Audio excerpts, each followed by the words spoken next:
Kobe Bryant. This guy is one of the greatest basketball players of all time. And just recently, he passed away by a tragic death. But there are some things about his death that are not being talked about and even told. So, what really happened? And today, I'm just here to explain to y'all his story. Kobe Bean Bryant. A lot of people know this guy for being one of the greatest basketball players of all time.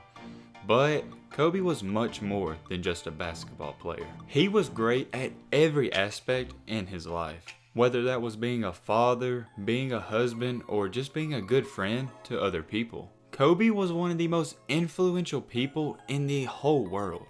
Just think about it. When people would grab something and shoot it in anything that was similar to a hoop, you would always scream out, Kobe. So in honor to the legend himself, I think it's only right that everyone that's watching this video comment down RIP Kobe to show our condolences and respect for the legend. With all that being said, let's get into the video.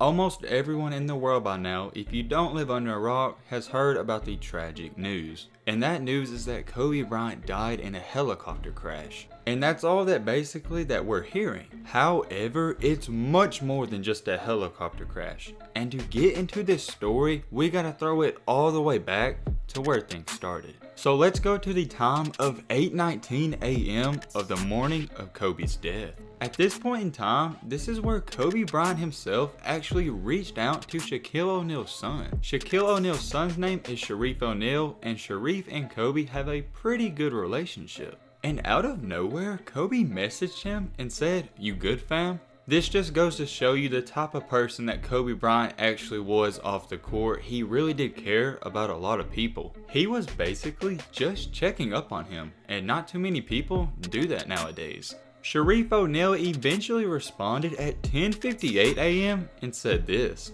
"Yeah, just been getting this work in, trying to figure out my next move." He also sent another one that said, "How you been?" Kobe sent that message at 8:19 a.m. and this was right before he boarded his flight. And honestly, things were looking like just another day for Kobe Bryant.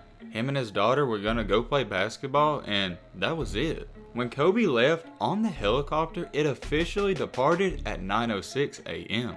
And the crash happened shortly before 10 a.m. so he wasn't on the helicopter too long. But we all know about this, he got on the helicopter and it crashed. This isn't news to us. But now let's go in and dive deeper into what really happened.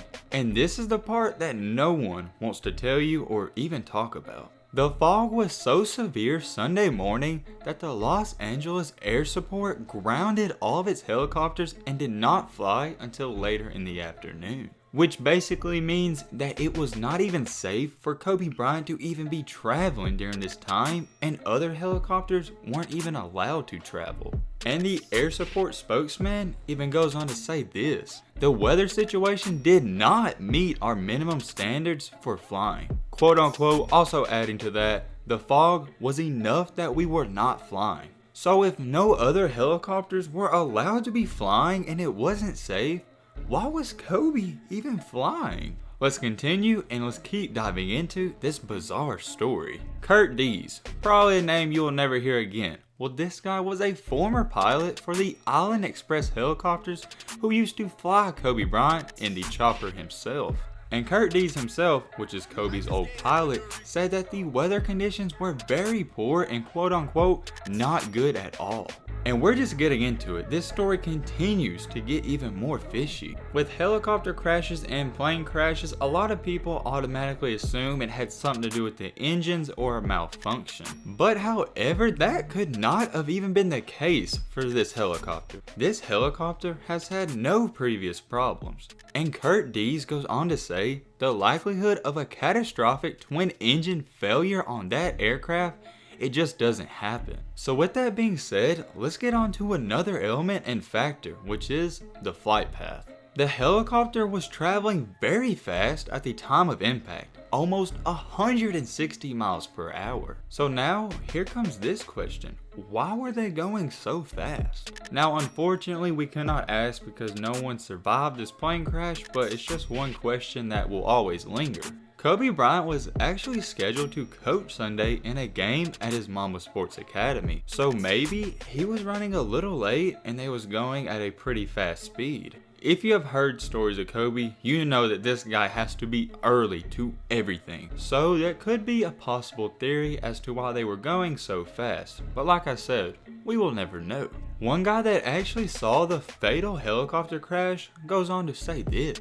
It did not sound right and it was real low. I saw it falling and spluttering, but it was hard to make out. It was so foggy. So once again, just going back to this helicopter shouldn't have even been flying in the first place. But let's continue. He also adds, the helicopter vanished into a cloud of fog and then there was a boom. There was a big fireball. No one could survive that. And of course, I really don't have to say too much about it. You know that every NBA player and a ton of people around the world are just mourning Kobe Bryant's death.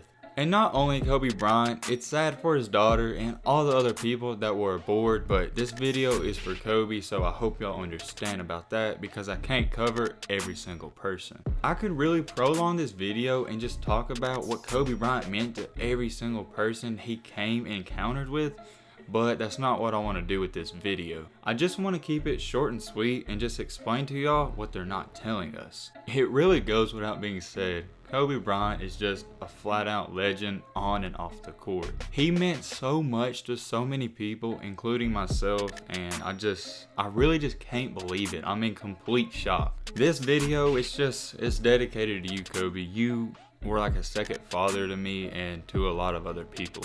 I don't know if you can tell or not, but you guys, you can probably tell the pain in my voice. It's just a sad thing. This video is dedicated to Kobe, basically my hero. If Kobe even impacted your life just a little bit, drop a comment down below in honor of the legend, R.I.P. Kobe. Kobe Bryant. He was a legend on and off the court, and he meant so much to so many people. And even though he passed away, he's not gone. That Mamba mentality, it lasts forever. But hey man, with all this being said, that's about gonna wrap up this video. I hope you guys enjoyed. I hope you guys learned something. If you are new to my channel, what are you doing? Join the family and hit that subscribe button and leave a like for more. I'm sorry I'm not hype on this outro. It's just a sad thing. As always, let's be great. I'm out, y'all. R.I.P. Kobe. Peace.